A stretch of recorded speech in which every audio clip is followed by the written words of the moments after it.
with her eyes closed, waiting for one of the church elders to announce her entrance into the sanctuary. When he did, a female usher opened the door and Raven walked inside, smiling and waving to her members. Their high-spirited applause and standing ovation never ceased to amaze her, and it always sent her adrenaline into overdrive. She absolutely loved the incredible way her congregation welcomed her every Sunday morning, and she couldn't imagine them not doing it. She knew this wasn't the norm, a pastor being formally announced and then making a grand entrance into the sanctuary. But from the first service she'd held, this had been the way they'd greeted her. They'd done it without her even expecting them to. And it had motivated and inspired her so much that she decided to make her special introduction permanent. Kane, her significant other of 1 year, thought her celebrity-style intro showed no humility and wasn't appropriate for a pastor. And she could tell that Portia basically felt the same. But Raven paid no attention to either of them, not when she believed that all pastors, especially founders of churches, deserved to be treated with unique honor and praise. She stepped up the pulpit stairs and then behind the glass podium. "Thank you all so very much. Thank you for being the blessing that you are and for showing me more kindness and love than any pastor could ask for." The applause continued, but soon Raven raised both her hands, gently motioning for everyone to take their seats. Then she subtly checked beneath the podium, making sure the hospitality staff had poured ice water in her favorite crystal glass and set it on a small sterling silver platter alongside her lace-trimmed handkerchiefs. Last week, they'd used some other glass that she'd never seen before, and for a few seconds, their reckless mistake had thrown off her concentration.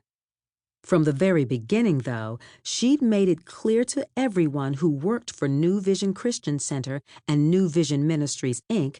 that she had pretty high expectations. She warned that certain errors wouldn't be tolerated. So thankfully, the hospitality staff had gotten things right this time. As she did at the beginning of every service, Raven scanned the congregation and recited Romans 8:30-31 from memory. "Moreover, whom he did predestinate, them he also called. And whom he called, them he also justified. And whom he justified, them he also glorified. What shall we then say to these things? If God be for us, who can be against us?" "Amen," everyone responded. It is certainly wonderful to see all of you here today, and as I look out at all your beautiful faces and think about the way you have continued to support me as your pastor and the ministry as a whole, my heart overflows with joy. This is the reason I love Romans 8:30-31 so very much. It confirms my calling from God, not just to become a minister, but to become a pastor. It solidifies my reason for answering his call, even though there were a lot of naysayers. Even though many folks right here in the city didn't believe a woman should organize a church or serve as its leader. But more than that, I am reminded of the woman I used to be, she proclaimed with tears filling her eyes. She paused and swallowed hard, just as she'd watched her ex-husband Dylan do many times whenever he wanted his members to sympathize with him. Raven had also seen the good Reverend Curtis Black breaking down and crying before his congregation. He'd gone on to tell them about his awful childhood and his sinful past, and then announce how God had delivered him from all of it. So Raven had decided early on that there was no reason to change what worked.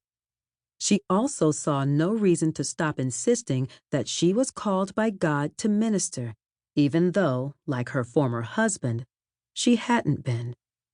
Her position as founder and pastor of New Vision Christian Center had materialized by choice, and there was nothing wrong with that. Some of you know my story, and some of you don't, but there was a time when I did some terrible things. And while I never... To keep listening to this audiobook, I've left you a link in the description so you can do it, at no cost thanks to Audible's 30-day free trial.